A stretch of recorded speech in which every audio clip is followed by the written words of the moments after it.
সুপ্রিয় দর্শক, আসসালামু আলাইকুম। সবাইকে স্বাগত জানাচ্ছি আজকে গুরুত্বপূর্ণ সংবাদে। প্রথমেই জানিয়ে দিচ্ছি সংবাদ শিরোনাম, পরে বিস্তারিত। মাদারীপুরে মহাসড়কে ৩ ঘণ্টা ধরে সংঘর্ষ, অর্ধশতক ককটেল বিস্ফোরণ। এদিকে খালেদা জিয়ার মৃত্যু নিয়ে ডাকসু নেতার বিতর্কিত মন্তব্য, চাইলেন ক্ষমা। এরপর থাকছে রুমিন ফারহানা সহ বিএনপির ৯ নেতা বহিষ্কার। সর্বশেষ খালেদা জিয়ার জানাজা কখন, কে পড়াবেন। শুনছিলেন সংবাদ শিরোনাম, এখন বিস্তারিত। তার আগে হৃদয় ছুঁয়ে যাওয়া একটি অনুরোধ। আজ যদি বেগম খালেদা জিয়া নামটি শুনে আপনার বুকের ভেতরটা ভারী হয়ে আসে, যদি ভোরের সেই খবর, একটি দীর্ঘ অধ্যায়ের সমাপ্তি আপনাকে নীরবে কাঁদায়, যদি মনে হয় এই বিদায়ে শুধু একজন মানুষ নয়, একটি সময়, একটি সংগ্রাম, একটি ইতিহাস বিদায় নিল, তাহলে আজ একটু থামুন। কমেন্টে শুধু লিখুন, আল্লাহ তাকে জান্নাত নসিব করুন। আর যদি আপনি চান তার জীবনের গল্প ভুলে না যাওয়া হোক, তার লড়াই বিকৃত না হোক, তার অবদান নীরবে মুছে না যাক, আর ইতিহাস যেন মানুষের কাছেই বেঁচে থাকে, তাহলে অনুগ্রহ করে চ্যানেলটি সাবস্ক্রাইব করুন। সাবস্ক্রাইব মানে কেবল একটি বাটন চাপা নয়, এটি শ্রদ্ধা জানানো, স্মৃতিকে ধরে রাখা আর সত্যকে নীরবে পাহারা দেওয়ার এক ছোট্ট অঙ্গীকার। চলুন নীরব না থেকে বিস্তারিত জেনে নিই। মাদারীপুরে মহাসড়কে ৩ ঘণ্টা ধরে সংঘর্ষ, অর্ধশতক ককটেল বিস্ফোরণ। মাদারীপুরে দুই পক্ষের আধিপত্য বিস্তারকে কেন্দ্র করে মহাসড়ক আটকে ৩ ঘণ্টা ধরে সংঘর্ষের ঘটনা ঘটেছে। এ সময় অর্ধশতাধিক ককটেল বিস্ফোরণ করে পুরো এলাকায় আতঙ্ক সৃষ্টি করা হয়। এতে উভয় পক্ষের অন্তত ১০ জন আহত হয়েছেন। মঙ্গলবার বিকাল ৩টে থেকে সন্ধ্যা ৬টা পর্যন্ত সদর উপজেলার মুস্তাফপুরের গোলচত্বরে এ ঘটনা ঘটে। এ সময় উভয় পক্ষের অন্তত ৬টি দোকান ও ৪টি বসতঘরে ভাঙচুর ও লুটপাট চালানো হয়।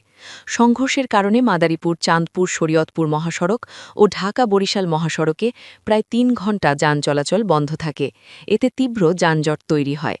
পুলিশ ও স্থানীয় লোকজনের সঙ্গে কথা বলে জানা গেছে, মোস্তাফপুর গোলচত্বর এলাকার স্থানীয় ইউনিয়ন পরিষদ ইউপি সদস্য হাবিব হাওলাদার, ইদ্রিস হাওলাদারের সঙ্গে শামসু সারদার ওরফে কোপা শামসুর আধিপত্য নিয়ে দীর্ঘদিন ধরে বিরোধ চলে আসছিল। সম্প্রতি একটি বিস্ফোরক মামলায় র্যাবের হাতে গ্রেফতার হন শামসু। তিনি জামিনে বের হয়ে হাওলাদার বংশের এক কিশোরকে আজ সকালে মারধর করেন। এরই জেরে বিকেলে দেশীয় অস্ত্রশস্ত্র নিয়ে সংঘর্ষে জড়ায় দুই পক্ষ। অর্ধশতক ককটেল বিস্ফোরণ করে পুরো এলাকায় আতঙ্ক সৃষ্টি করা হয়। উভয় পক্ষের ৬টি দোকান ও ৪টি বসতঘরে ভাঙচুর ও লুটপাট চালানো হয়। খবর পেয়ে আইনশৃঙ্খলা রক্ষাকারী বাহিনীর সদস্যরা পরিস্থিতি নিয়ন্ত্রণে আনার চেষ্টা করলে তাদের লক্ষ্য করে কয়েকটি ককটেল নিক্ষেপ করা হয়। পরে স্থানীয় বিএনপির নেতারা ও কৃষক দলের সদস্য সচিব ওহিদুজ্জামান ঘটনাস্থলে পৌঁছে পরিস্থিতি শান্ত করেন। সন্ধ্যা ৬টা থেকে মহাসড়কে যান চলাচল স্বাভাবিক হয়। আহত ১০ জনকে মাদারীপুর জেলা হাসপাতাল সহ বিভিন্ন হাসপাতালে ভর্তি করা হয়েছে। এ বিষয়ে ইউপি সদস্য হাবিব হাওলাদার বলেন, শামসু সারদার এলাকায় সন্ত্রাসীদের লালন পালন করেন। তার কারণেই আজ এই রণক্ষেত্র। তিনি নিজে বোমা তৈরি করেন, মাদকের ব্যবসা করেন, তাকে ধরতে পুলিশও ভয় পায়। তার বিরুদ্ধে খুন, মাদক, ডাকাতি সহ ১২টি মামলা আছে। সম্প্রতি র্যাবের হাতে গ্রেফতার হন। জামিনে বের হয়ে আমাদের হুমকি দিতে থাকেন। আজ শামসু তার সন্ত্রাসী বাহিনী নিয়ে আমাদের লোকজনের ওপর হামলা চালালে আমাদের লোকজন তা প্রতিহত করেন। তবে অভিযোগ অস্বীকার করে শামসু সারদার বলেন, হাওলাদার বংশের লোকজন আমাদের ওপর হামলা করেছে। বিষয়টি পুলিশকে বলেছি, পুলিশ ব্যবস্থা না নেওয়ায় তাদের পাল্টা জবাব দিয়েছি আমরা। মাদারীপুরের অতিরিক্ত পুলিশ সুপার সদর সার্কেল ফারিহা রফিক ভাবনা বলেন, সংঘর্ষের খবর পেয়ে ঘটনাস্থলে আসি, পুলিশ, র্যাব, ডিবি ও সেনাবাহিনী পরিস্থিতি নিয়ন্ত্রণে আনে। সদর মডেল থানার ভারপ্রাপ্ত ওসি আবুল কালাম আজাদ বলেন, উভয় পক্ষকে নিয়ন্ত্রণ করতে গেলে তারা পুলিশের দিকে হাতবোমা নিক্ষেপ করে। তারা কেউ আইন মানছে না। পুলিশ সর্বোচ্চ ধৈর্যের পরিচয় দিয়ে শান্ত থাকতে বলেছে। এই ঘটনায় যারা দেশি অস্ত্রের মহড়া দিয়েছে, যারা হামলা ভাঙচুর করেছে, তাদের বিরুদ্ধে আইনি ব্যবস্থা নেওয়া হবে। এদিকে খালেদা জিয়ার মৃত্যু নিয়ে ডাকসু নেতার বিতর্কিত মন্তব্য, চাইলেন ক্ষমা। সাবেক প্রধানমন্ত্রী ও বিএনপি চেয়ারপারসন বেগম খালেদা জিয়ার মৃত্যুর পর ঢাকা বিশ্ববিদ্যালয় কেন্দ্রীয় ছাত্র সংসদ ডাকসু স্বাস্থ্য ও পরিবেশ সম্পাদক আবদুল্লাহ আল মেনহাজ মঙ্গলবার সকালে সামাজিক যোগাযোগ মাধ্যমে একটি বিতর্কিত পোস্ট করেন। মিনহাজের পোস্টে বলা হয়, যক্ষ নির্বাচনকে ভয় পেয়েই কি আজকে ভোরে খালেদা জিয়ার মৃত্যু ঘোষণা? গতকাল সালাহুদ্দিন সাহেব জগন্নাথ বিশ্ববিদ্যালয়ের ভিসিকে কল দিয়ে নির্বাচন স্থগিত করতে বলেছেন। নির্ভরযোগ্য তথ্য থেকে শুনেছিলাম জামাতের ৩ তারিখের মহাসমাবেশকে সামনে রেখে খালেদা জিয়ার মৃত্যু ঘোষণা দেবে ২ তারিখে।